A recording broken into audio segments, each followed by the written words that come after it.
mga kalalabs ni ngit ngit mga kalalabs. Ato ning kuan wa nakadaog ato ang wa nakadaog ang atong kuan ato ning pangharbison sus daghan kay ginog mga kalalabs.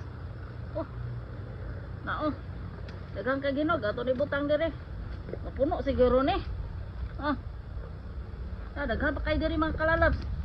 Grabe. Naunsa naman itong mga kuan. Ah!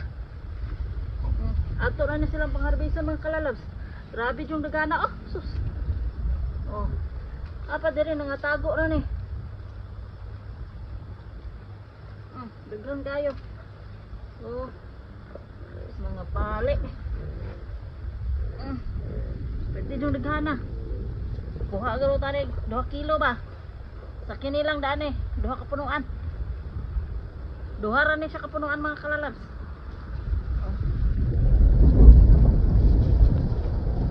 Ya, mga hinog lang ang kwaon mga kalalabs. Mga anay dyan sila ng usos. Daghang kayo. Nasa ilalom. No? Daghan na kayo tagkuha oh. Ya. Isahan na gani ato ni kakamot ag harvest kay. Ano?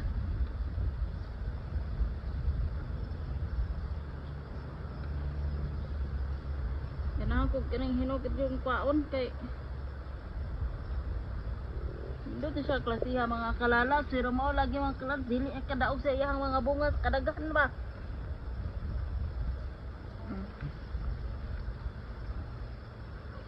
Yung dagana.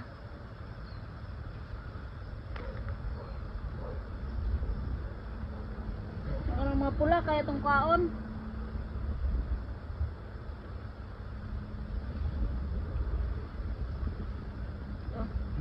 So diri daghang kayo huli. Tagak na. Oh. Ang buhaton ako ni mga kalalabs no kay amay sagol sa bulag daghang kayo niya.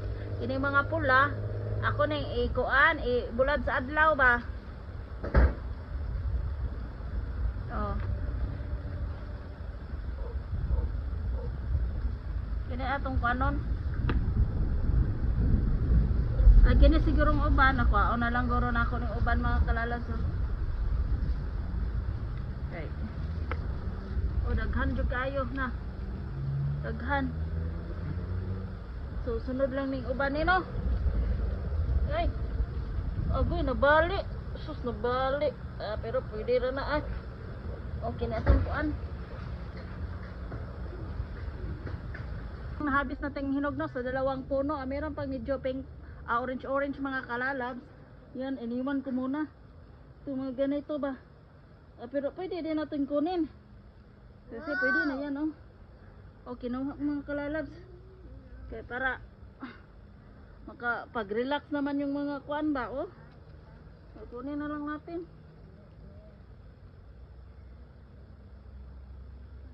Kasi nabibigatan talaga sa bunga. Ay, nalaglag.